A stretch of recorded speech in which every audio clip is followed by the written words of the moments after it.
मनीष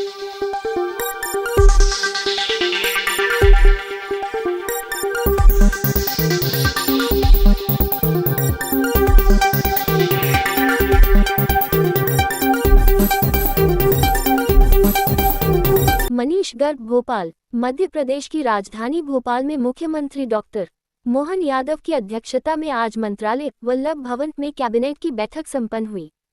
इस बैठक में वंदे मातरम के गायन के साथ शुरुआत हुई और प्रदेश के विकास, बुनियादी ढांचे तथा जनहित से जुड़े कई महत्वपूर्ण प्रस्तावों को मंजूरी दी गई। प्रमुख निर्णय और चर्चाएं। भोपाल विदिशा 4 लेन। बैठक में भोपाल विदिशा 4 लेन प्रोजेक्ट को हरी झंडी मिल गई है, जिससे आवागमन और क्षेत्र के विकास को गति मिलेगी।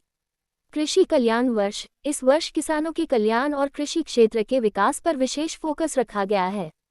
स्वतंत्रता दिवस की तैयारियां। आगामी 80वें स्वतंत्रता दिवस के आयोजनों और व्यवस्थाओं को लेकर भी विस्तृत चर्चा की गई। प्रशासनिक विषय। पुलिस विभाग में प्रमोशन और अन्य प्रशासनिक प्रस्तावों पर भी विचार किया गया। मंगलवार की तरह हमारे माननीय मुख्यमंत्री जी की अध्यक्षता में कैबिनेट बैठक संपन्न हुई। तो देश में 80वां स्वतंत्रता दिवस मनाने जा रहे हैं। माननीय मुख्यमंत्री जी ने बैठक में विशेष रूप से इस बात को बताया कि ये पहली बार ऐसा होगा 80 साल में कि जब माननीय प्रधानमंत्री 15 अगस्त में लाल किले की प्राचीर पर जाएंगे तो वंदे मातरम का गान होगा। ऐसा देश में पहली बार होगा आज़ादी के बाद। उसके बाद जो हमारा राष्ट्रगान है और दूसरा अपना जो प्रक्रिया जैसी चलती थी वैसी चलेगी। तो एक हमारे लिए बड़ा गौरव का विषय है। तिरंगा यात्राएं निकाली जा रही हैं, बहुत सफलतापूर्वक निकाली जा रही हैं। जिलों में भी स्वतंत्रता दिवस का संदेश का सीधा प्रसारण होगा और 2 तरह से होगा। माननीय मुख्यमंत्री जी का तो उनके संदेश का वाचन होता ही है, साथ ही जिला स्तर पर उस जिले की उपलब्धियां जो है, पिछले दिनों हुए विकास के काम हैं, वो भी जिले में लोगों को पता चले किस तरह से हमारी सरकार आगे बढ़ी है, सोशल वेलफेयर की स्कीम से किस तरह सरकार आगे गई है। उस सब के भी संबंध में माननीय मुख्यमंत्री जी ने मंत्रीगणों को आवश्यक दिशा निर्देश दिए हैं।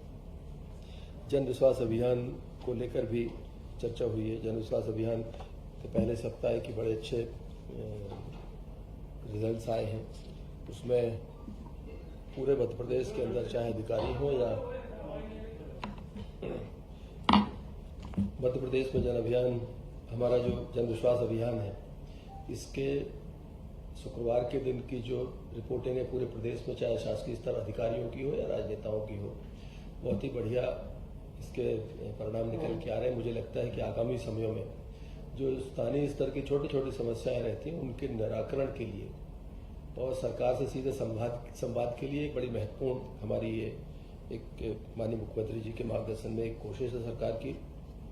होम स्टे का भी विशेष रूप से उन्होंने उल्लेख किया है कि मध्य प्रदेश पर्यटन बोर्ड टाटा स्ट्राइप के मध्य 2 वर्ष की अवधि के लिए जो MOU निष्पादित किया गया, इसमें होम स्टे इकोसिस्टम में लगभग 1000 हितग्राहियों को कौशल प्रशिक्षण देने की बात भी हमारी सरकार ने करी है और 1000 वो लोग जिनके अपने मकान हैं और होम स्टे के रूप में वो व्यवसाय कर सकते हैं। ये खुद के व्यवसाय के लिए एक अच्छी परियोजना है जो मध्य प्रदेश में इसको आगे बढ़ाने का काम हो रहा है। 14 तारीख में विभाजन की विभीषिका स्मृति दिवस के रूप में भी कार्यक्रम होंगे। जिला स्तर और संभाग स्तर पर शांति मार्च, मौन जुलूस आदि निकाले जाएंगे। मुझे बताते हुए बड़ी खुशी है कि माननीय मुख्यमंत्री जी ने पुलिस विभाग में जो हमारी सरकार ने किया है कि 58 संवर्गों में 27,534 पुलिस अधिकारी और कर्मचारी पदोन्नत हुए हैं। मुझे लगता है एक साथ पुलिस डिपार्टमेंट में इतने प्रमोशन से पहली बार हुए और इसके कारण हमारा जो स्पेस बनेगा भर्तियों के लिए वो सबसे महत्वपूर्ण है। प्रमोशन के कारण भर्तियां अटकी हुई थी, प्रमोशन होने से भर्तियों का रास्ता खुलेगा। एक नवाचार और प्रदेश में हो रहा है कि हम चूंकि हमने पिछला वर्ष औद्योगिक वर्ष के रूप में मनाया है और जो चीज़ निकल के आई है कि हमारे यहाँ औद्योगिक सुरक्षा बल मध्य प्रदेश में नहीं है। तो अभी 3 सुरक्षा बलों के गठन की बात हमारे प्रदेश में हुई है और सबसे पहला जो है वो खंडवा में इसके लिए एक सुरक्षा बल गठित किया जाएगा, मध्य प्रदेश का पहला। लेकिन इसको बाद में पुलिस बटालियन बनेगी नई और उस पुलिस बटालियन के बनने से एक तो जॉब भी क्रिएट होंगे, साथ ही औद्योगिक क्षेत्रों में जो असुरक्षा का एक माहौल रहता है उससे भी एक निजात मिलेगी। बलराम कृषि महोत्सव धूमधाम से पूरे प्रदेश में मन रहा है। 15 जुलाई से अब तक लगभग 13 आयोजन हो चुके हैं। आज 14वां आयोजन माननीय मुख्यमंत्री जी करने वाले हैं। और स्वाभाविक रूप से जो कृषि कल्याण वर्ष है तो इसमें हर हाल में किसान को 10 घंटे बिजली मिले, खेती के उपयोग के लिए, इस बात के लिए सरकार प्रतिबद्ध है। और कृषि कल्याण वर्ष में दुग्ध उत्पादन, हमारा जो व्हाइट रेवोल्यूशन है जिसे कहते हैं, उसमें बहुत मध्य प्रदेश में बहुत स्कोप है। अभी सांची ब्रांड का जो हमारा उसके ब्रांड के आधार पर हम ये कह सकते हैं कि अभी हमारा उत्पादन लगभग 12% है दूध का। इसे हम 20% लक्ष्य पर ले जाने के लिए कटिबद्ध हैं और जिस पर विभाग भी काम कर रहा है। ब्रिक्स का एक महत्वपूर्ण आयोजन हुआ और माननीय प्रधानमंत्री जी के नेतृत्व तो पहले G20 बैठकों और अब ब्रिक्स की बैठकों के माध्यम से भारत की अंतर्राष्ट्रीय पहचान उज्जवल हुई है। मध्य प्रदेश भी सौभाग्यशाली है कि हमें ब्रिक्स की दूसरी बैठक की मेजबानी करने का अवसर मिला। और जैसा माननीय मुख्यमंत्री जी ने बैठक में बताया कि मुख्य थीम जो रही है वो लचीलापन, नवाचार, सहयोग और स्थिरता के निर्माण के संकल्प के साथ आयोजित इस 3 दिवसीय वैश्विक समागम ने अंतर्राष्ट्रीय कूटनीतिक और सांस्कृतिक सहयोग का एक नया इतिहास रचा है। इसमें 14 देशों के 55 उच्च स्तरीय प्रतिनिधि शामिल हुए। 11वीं विश्व संस्कृति मंत्रियों की बैठक, भोपाल घोषणा पत्र का अंगीकार करना, इस तरह के बड़े दूरगामी परिणामों को लक्षित करते हुए एक बड़ा आयोजन यहाँ पर संपन्न हुआ है। हमारा एविएशन इंडस्ट्री में मध्य प्रदेश की एक बड़ी भूमिका है और एयर कनेक्टिविटी में हम बहुत तेजी से आगे बढ़ रहे हैं। मध्य प्रदेश हिंदुस्तान का वाहिद राज्य है जिनमें कि आज़ादी के पहले के एयरपोर्ट, आज़ाद होने के बाद 5 बरस तक की उपलब्धि और इन 5 सालों की उपलब्धि, इसमें अमूल चूल परिवर्तन हुआ है। पहले जहाँ हमारे पास केवल 4 एयरपोर्ट होते थे, जबलपुर, भोपाल, इंदौर और ग्वालियर का, अब धीरे धीरे करके हम बड़े हैं। रीवा हमारा नया एयरपोर्ट बना है, हमारा उसकी कनेक्टिविटी भी हमारी पहले से बढ़ी है। सतना का एयरपोर्ट बना है, दतिया का एयरपोर्ट बना है, उज्जैन और शिवपुरी में नए एयरपोर्ट बनाए जा रहे हैं। और कल जो पिछले दिनों हमारी 8 नई हवाई मार्गों पर सेवाएं शुरू हुई हैं। इंदौर अबू धाबी अंतर्राष्ट्रीय उड़ान उसमें शामिल है। भोपाल से सरजाह सीधी अंतर्राष्ट्रीय उड़ान प्रारंभ करने का भी लक्ष्य है। और भोपाल से रीवा, भोपाल पटना, रीवा कोलकाता, जबलपुर कोलकाता, ये भी प्रारंभ की गई। तो हम ये कह सकते हैं कि हवाई यात्राओं के मामले में ही मध्य प्रदेश काफ़ी आगे बढ़ रहा है। एक और चीज़ आज हमारी कैबिनेट मीटिंग में जो हुई, भोपाल को मेट्रोपॉलिटन बनाने के लिए मेट्रोपॉलिटन की तर्ज पर इसको विकसित करना है। उसमें जो सराउंडिंग्स है, आसपास के हमारे बड़े शहर हैं, उनको किस तरह से जोड़ा जाए, भोपाल से किस तरह उनको सुविधाओं में और शामिल किया जाए, तो बड़ा एक मील का पत्थर साबित होगा। एक 6 लेन यहाँ भोपाल से मेट्रोपॉलिटन बने तो विदिशा को एक भोपाल विदिशा मार्ग का उन्नयन कर रहे हैं।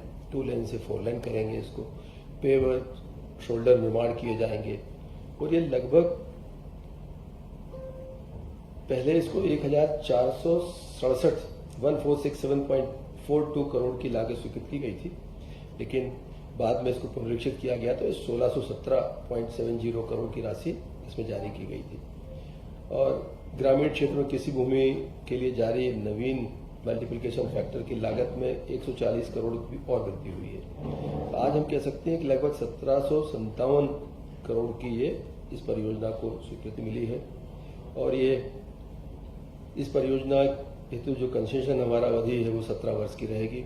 और इस मार्ग के बनने से भोपाल के साथ साथ विदिशा को भी एक बड़ा बाजार मिलेगा। विदिशा को विकास की सुविधाओं संभावनाएं बढ़ेंगी, क्योंकि स्वाभाविक रूप से जब मार्ग बनता है तो मार्ग विकास के रास्ते भी खोलेगा, इंडस्ट्रीज के रास्ते खोलेगा।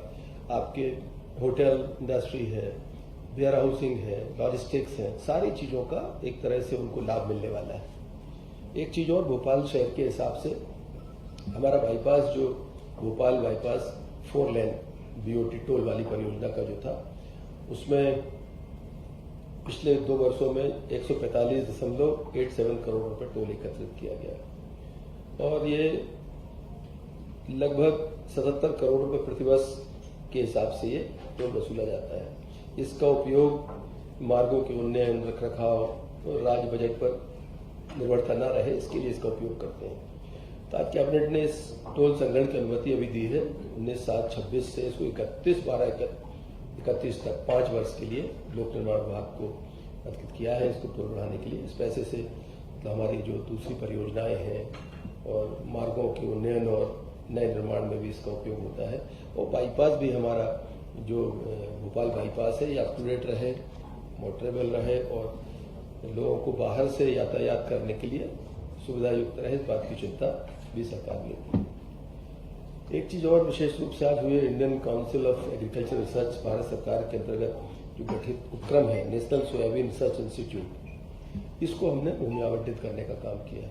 ये 2 तरह से लाभकारी होगी। एक तो हमारा पिछला वर्ष औद्योगिक वर्ष था, इस साल हम कृषि कल्याण वर्ष मना रहे हैं, तो सोयाबीन के ऊपर रिसर्च के लिए कोई इंडस्ट्री लगेगी तो एक इंडस्ट्री से जॉब भी क्रिएट होंगे और खासकर किसानों के लिए कि सोयाबीन उत्पादक किसान हैं उनको रिसर्च के माध्यम से फायदा भी होगा, किस तरह का बीज का इस्तेमाल करें, किस तरह से वो सोयाबीन में कीड़े आदि लगते हैं उससे निराकरण कैसे होगा। तो पूरा रिसर्च यूनिट हमारी जो इछावर में भाऊखेड़ी इछावर में लगने वाली है उसमें लगभग 20 हेक्टेयर भूमि स्थायी पट्टे पर आवंटित करी है और इसमें सरकार ने इसका भूभाटक का भी निर्धारित किया था पहले, लेकिन सरकार ने चूंकि कृषि कल्याण वर्ष एक इंडस्ट्री हमारे यहाँ आएगी, एक रिसर्च इंस्टीट्यूट आएगा, इसके लिए सरकार ने इसको भूमि निःशुल्क देने का सरकार ने फैसला किया है। एक और महत्वपूर्ण चीज है हमारे की जो मध्य प्रदेश में वन प्रबंधन समितियां हैं हमारी, उनको लाभांश हम हर साल देते हैं। जो वनोपज हमारा जो वहाँ पर हमारी समितियों के लोग हैं या मजदूर हैं वो जो काम करते हैं मजदूरी तो उनको मिलती है, साथ ही हम उन्हें लाभांश देने का काम भी करते हैं। आज फौरी तौर पर चर्चा हुई है, भविष्य में इस पर निर्णय होगा कि सरकार ये तय करने जा रही है कि अभी जो लोग उस पर काम करते हैं लाभांश सब में बांटते हैं। कई बार बाहर से मजदूर आते हैं, दूसरे राज्यों से भी आते हैं, तो हकदार सब वो भी होते हैं। सरकार इस बात पर आगे बढ़ रही है कि हम जो काम करने आएंगे सबको वाजिब मजदूरी मिले, लेकिन जो लाभांश है उसका वो लेके स्थानीय स्तर पर जो वन समितियां हैं जो वहाँ के निवासी हैं, मध्य प्रदेश के उन गाँव के निवासी हैं, लाभांश उनमें ही वितरित किया जाए, इस बात के लिए सरकार आगे बढ़ी है। मुझे लगता है आगे आने वाले समय में इस चीज को जमीन पर उतारने का काम होगा। एक और महत्वपूर्ण चीज आपको ध्यान में होगा कि रानी दुर्गावती की स्मृति में हम लोगों ने एक कैबिनेट जबलपुर में की थी। उस समय माननीय मुख्यमंत्री जी ने घोषणा करी थी कि रानी दुर्गावती जी के नाम से चलने वाले पुरस्कारों को और रानी अवंतीबाई वीरता पुरस्कारों को थोड़ा सा इनको और व्यापक करने की आवश्यकता है। तो आज सरकार ने फैसला किया है कैबिनेट के माध्यम से कि जो विपरीत परिस्थितियों में संघर्ष करते समाज में काम करने वाली ऐसी महिलाओं को अब हम 2 लाख रुपए रानी दुर्गावती पुरस्कार के रूप में राशि देंगे इस साल से, और रानी अवंतीबाई वीरता पुरस्कार की राशि भी जो वर्तमान 1 लाख उसे भी बढ़ाकर 2 लाख रुपए का करने का प्रस्ताव है, जिसका कैबिनेट ने अनुमोदन किया है। 4 लाख रुपए का वित्तीय भार आएगा। उससे महत्वपूर्ण यह है कि महिलाओं के सशक्तिकरण के लिए सरकार इसमें काफी मतलब तेजी से बढ़ी है और महिलाओं को लगेगा कि अगर हम इस क्षेत्र में अच्छा काम करते हैं तो सरकार भी हमको प्रोत्साहित करने का काम करती है और दूसरी महिलाओं को इस तरह प्रोत्साहन भी मिलेगा और आगे इस तरह के कामों के लिए उनको प्रेरणा भी मिलेगी। तो आज की कैबिनेट में इस तरह से रखा गया था। बाकी चीजें मध्य प्रदेश लोक सेवा आयोग के हमारे जो एक पटल पे विषय रखने वाले हैं उनको भी किया गया है। एक दुर्भाग्यजनक घटना मध्य प्रदेश में देवास में पटाखा फैक्ट्री में एक अग्नि दुर्घटना हुई थी, उसमें भी सरकार ने तय किया है कि एकल सदस्यीय न्यायिक जांच आयोग का गठन उसमें किया है, जिससे कि आगे आने वाले समय में इस तरह की घटनाओं पर रोक लगाई जाए और इस घटना में जो भी दोषी हैं उन पर इस न्यायिक जांच के बाद जो परिणाम आएगा उसके एक कार्रवाई भी करने में हम सरकार सक्षम हो सके, इस बात के लिए निर्णय किया गया था। यही तो बना है। मुझे लगता है कि एक बार जब इस तरह से एक रिटायर्ड हमारे जो है जस्टिस उसमें उसके सदस्य होंगे, एकल सदस्यीय जांच समिति बनी है, अनुसमर्थन किया है उसका। पहले उसको दल गठित किया गया था, उसको कैबिनेट ने अप्रूव किया है और उनके जो जांच रिपोर्ट आएगी उसके आधार पर आगे कार्रवाई के लिए सरकार बढ़ेगी।